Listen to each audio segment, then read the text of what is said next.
I see this over and over and over again of how the higher self points to forgiveness for physical healing for very serious situations. We have free will to decide to do it or not.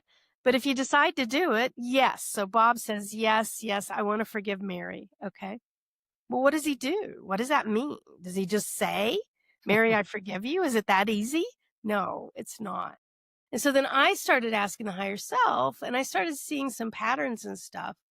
And that second book in the trilogy is a how-to on forgiveness. And so, as an analytic person, a PhD, I sat down to write that book, and I'm like, okay, so everybody needs to know if you need healing, point to forgiveness. That's probably a really good thing to do. And so I started writing this book about forgiveness, and I'm like, well, surely there's some research on how to forgive. So surely somebody else has written a book on how to forgive. No, there's nothing out there, not even the Bible, right? And so there's all of these messages that we receive. You need to forgive. You need to forgive. Nobody tells you how to forgive. And so that second book is a 4-step process that is a how-to on forgive. And the 4 steps are, first you have to see the situation. So for example, we're going to stick with Bob and Mary and the prostate cancer, right?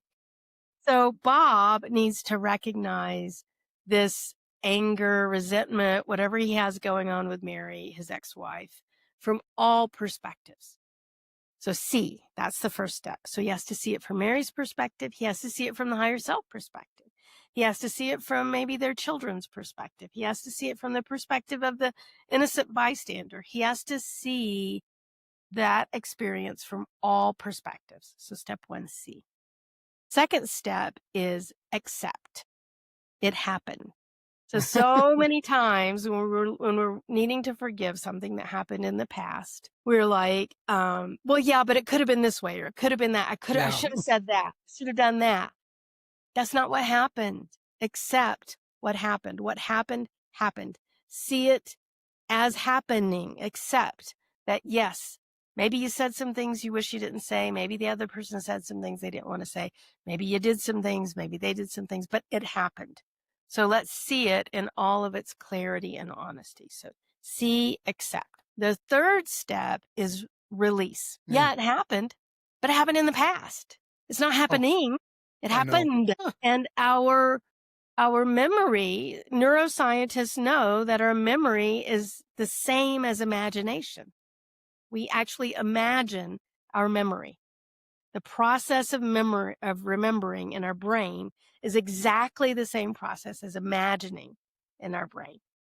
And so when we release what happened to the past, into our imagination of the past, because that's all we have is imagination of the past, and realize that it's not in the present, then we can move into the 4th step, which is move forward. Now what? Now what kind of relationship are you going to have with Mary? Now what are you going to do with other relationships? Let's move forward. And so often we want to keep a white knuckle grip on that past relationship, but we got to stop and think about, well, what are the future relationships? We got to look forward. We have to move. So see, accept, release, and move. And of course, I'm summarizing a 300+ page book in 10 minutes. So there's a lot more of detail there. But basically, those are the fundamental steps of how to forgive. And nobody tells you how to do it. They just tell you need to do it, but how do you do it? I've opened a few new spots for my 90-day program called the Inner Oasis, designed to help high-achieving women who are stuck in chronic stress and burnout to retrain their nervous system so that calm, sleep, and balance become their default, not a temporary break.